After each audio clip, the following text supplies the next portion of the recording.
聲稱非法留喺香港9年嘅內地男童肖友懷向入境處提出自願遣返，隨即經羅湖翻去內地。入境處話已經核實佢內地居民嘅身份，又話肖友懷會由內地嘅家人接收。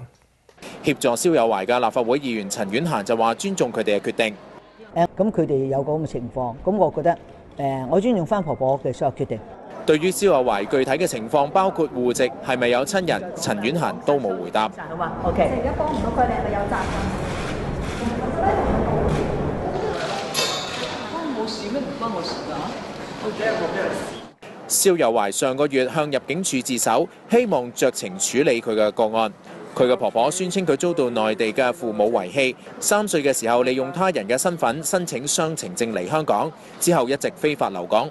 入境處向佢發出28日行街紙，同時進行調查。